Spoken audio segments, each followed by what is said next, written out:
Hi guys, Pattaya episode 10ലേക്ക് എല്ലാവർക്കും സ്വാഗതം. Coral ഐലൻഡിലെ ബീച്ചിൽ ഇനി ഞങ്ങൾക്ക് 2 ആക്ടിവിറ്റീസ് കൂടെയുണ്ട്. ജെറ്റ് സ്കീയും ബനാന ബോട്ടിങ്ങും. ഇതിനു വേണ്ടിയിട്ട് ഞങ്ങൾ റെഡിയായി വെയിറ്റ് ചെയ്യുകയാണ്.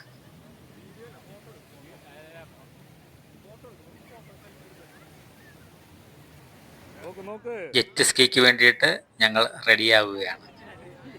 ജെറ്റ് സ്കീ എന്ന് പറഞ്ഞാൽ ആ ചെറിയ ബോട്ട് ഹൈ സ്പീഡ് ബോട്ടാണ്. അതിൽ കയറി നമ്മളെ കടലിനകത്തൂടെ ഒരു ട്രിപ്പ് അവർ കൊണ്ടുപോകും. സെൻറ്ററിൽ ചെല്ലുമ്പം നമ്മുടെ കയ്യിൽ ആക്സിലേറ്റർ തരും ഓടിക്കാൻ വേണ്ടിയിട്ട്. അങ്ങനെ നമുക്കത് ഓടിക്കാനുള്ള ഒരു അനുഭവം കൂടെ കിട്ടും. ജെറ്റ് സ്കീക്ക് വേണ്ടിയിട്ട് ഞങ്ങൾ ക്യൂ നിൽക്കുകയാണ്. ഓരോരുത്തരെയായിട്ടാണ് കൊണ്ടുപോകുന്നത്. തിരമാലകൾ ഇങ്ങനെ അടിച്ചു വന്നുകൊണ്ടിരിക്കുകയാണ്. ഈ ബീച്ചിൽ നല്ല രസമാണ്.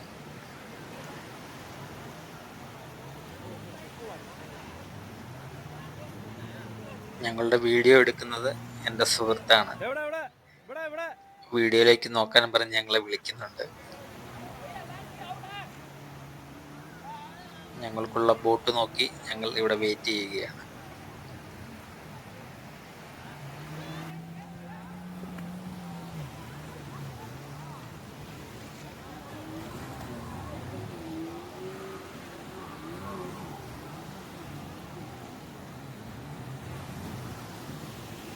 ടൂറിസ്റ്റുകൾ ഒരുപാടുള്ളത് കൊണ്ട് ബീച്ചിൽ ഭയങ്കര തിരക്കാണ്. ബോട്ടുകൾ വരുന്നു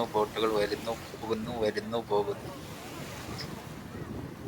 തിരമാലയ്ക്കും കുറച്ച് ശക്തിയുണ്ട് നോക്കിക്കഴിഞ്ഞാൽ.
അങ്ങനെ എൻ്റെ ഊഴം വന്നിരിക്കുകയാണ്. ജെറ്റിലേക്ക് ഞാൻ കയറുകയാണ്. എൻ്റെ പിന്നിൽ എന്നെ കൂട്ടിക്കൊണ്ടുപോകാനായിട്ട് ജെറ്റിൻ്റെ ഒരു ഡ്രൈവർ കൂടെ ഉണ്ട്. എന്നെ വെച്ചുകൊണ്ട് അങ്ങനെ തിരമാലകളുടെ പൊക്കത്തിലൂടെ പായുകയാണ്. ഉൾക്കടലിലേക്ക് കുറച്ച് പോയി അങ്ങ് ചെന്ന് കഴിയുമ്പം നമ്മുടെ കയ്യിലേക്ക് തരും.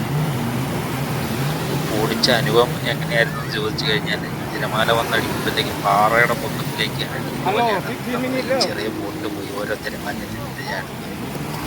അത് ഓടിക്കുമ്പം നമുക്കൊരു ഭയം തോന്നും. കാരണം നമ്മുടെ കൺട്രോളിൽ ആക്സിലേറ്റർ കൊടുത്താൽ കൂടെ ഇത് വന്ന് ഓരോ പാറയിലേക്ക് അടിക്കുന്ന പോലെ തോന്നും. ഓരോ തിരമാലയിലേക്ക് പൊക്കിയിട്ട് വന്ന് താഴോട്ട് വരും. പിന്നെ പുള്ളിക്കാരനോട് ഹെൽപ്പ് ചെയ്ത് അവിടുന്ന് ചേർന്നെടുത്ത് കൊണ്ടുവരും.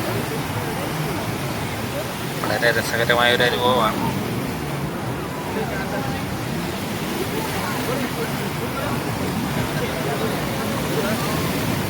ഞങ്ങളുടെ ബോട്ട് തിരിച്ചു വരാൻ പോവുകയാണ്. കരയിലേക്ക് എടുക്കാൻ പോവുകയാണ്.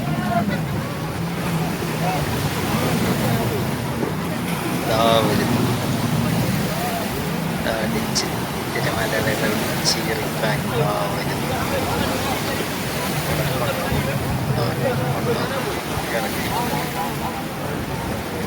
കൊള്ളാം. വളരെ ഇൻട്രസ്റ്റിംഗ് ഒരു പരിപാടിയായിരുന്നു.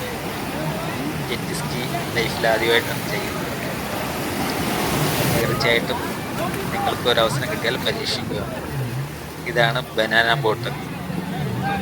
ഇതിൽ കയറിയിരുന്ന് കഴിഞ്ഞാൽ ഒരു ബോട്ടിൽ നമ്മളെ വലിച്ചു കൊണ്ടുപോകും. നമ്മളതിൽ പിടിച്ചിരിക്കണം. അങ്ങോട്ടും ഇങ്ങോട്ടും മറിഞ്ഞ് കടലിൽ വീഴാൻ പാടില്ല. ഇച്ചിരി റിസ്ക്കാണ്. എന്നാലും ഞങ്ങൾ രണ്ടുപേര് കയറിയിരുന്നു. ഞങ്ങളെ ബോട്ടിൽ ആദ്യം വലിച്ചുകൊണ്ടും സ്റ്റാർട്ട് ചെയ്തു. ഇത് ചെരിഞ്ഞ് പുറകിലിരിക്കുന്ന ആള് നല്ല തിരമാലയുടെ പക്കത്തിൽ ഇങ്ങനെ കയറി ഇറങ്ങി പോകാൻ നല്ല രസമാണ്. ബോട്ട് ഒന്ന് റൗണ്ട് അടിച്ച് ഞങ്ങളെ വലിച്ചുകൊണ്ട് പോകാൻ തുടങ്ങുകയാണ്. കടലിലേക്ക് വലിച്ചുകൊണ്ട് പോകാൻ പിടിച്ചിരിക്കാൻ രണ്ട് ഹാൻഡിൽ പോലെ ഉണ്ട്. അതിൽ പിടിച്ചിരിക്കും. തിരമാലയുടെ പക്കത്ത് വഴി എടുത്ത് ചാടി നല്ല രസമാണ്. അങ്ങനെ ദോ പോകുന്നു. കുറേ അങ്ങ് കൊണ്ടുവന്നിട്ട് നേരെ തിരിച്ചു പോകും. വളരെ തിരമാലകളുടെ പൊക്കത്ത് വഴി ചാടി ഒന്നിച്ച് പോവുകയാണ്. കുറേ ഉള്ളിലോട്ട് പേടി തോന്നും, കാരണം മറിഞ്ഞ് താഴെ വീഴുമ്പോൾ തിരമാല അതുപോലെ അടിക്കുന്നുണ്ട്. അതിൻ്റെ പൊക്കത്തിൻ്റെ പൊങ്ങി വെച്ച് പട്ടാറും പറഞ്ഞ് താഴേക്കാണ്. അങ്ങനെ വലിച്ചുകൊണ്ട് ഞങ്ങളെ തിരിച്ചു കൊണ്ടുവരുന്നുണ്ട്. അവിടെ നിന്ന് നേരെ തിരിച്ച് കൊണ്ടുവരുന്നു. ബോട്ടുകൾ അങ്ങോട്ടും ഇങ്ങോട്ടും ചറുപിറ പാഞ്ഞുകൊണ്ടിരിക്കുകയാണ്. അതിനിടയ്ക്കൂടെയാണ് ഇതും കൊണ്ടുപോകുന്നത്. തമ്മിലൊന്നും കൂട്ടിയിടിക്കത്തില്ല, കൂട്ടിയിടിച്ചാൽ താഴെ വീഴും. ടൂറിസ്റ്റുകൾ ഒരുപാടുള്ളത് കൊണ്ട് അവർ സമയം കളയാതെ ഓരോരോ ട്രിപ്പ് അടിച്ചുകൊണ്ടിരിക്കുകയാണ്. കൊണ്ടുവരുന്നത് ഞങ്ങളുടെ ബനാന ബോട്ട്.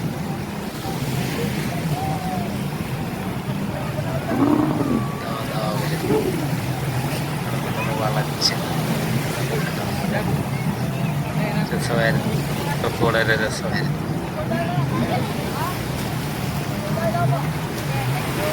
ബീച്ചിലെ കുറച്ച് ഫോട്ടോ എല്ലാം എടുത്ത് ബീച്ചിനകത്ത് കുറച്ച് നേരം ചാടി.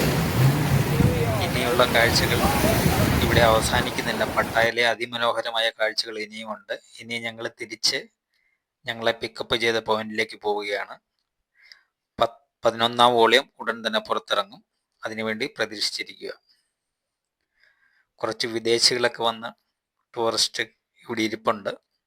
അവരുടെയൊക്കെ ഒരു വീഡിയോ എടുത്ത് ഞങ്ങൾ അങ്ങനെ തിരിച്ച് ബോട്ടിലേക്ക് പോവുകയാണ്, ഞങ്ങളെ പിക്കപ്പ് ചെയ്ത സ്ഥലത്തേക്ക്. ഇന്നത്തെ റൈഡിങ്ങുകളെല്ലാം കഴിഞ്ഞു, ബീച്ച് പരിപാടിയും കഴിഞ്ഞ് തിരിച്ചു പോകുന്നു. നന്ദി, നമസ്കാരം.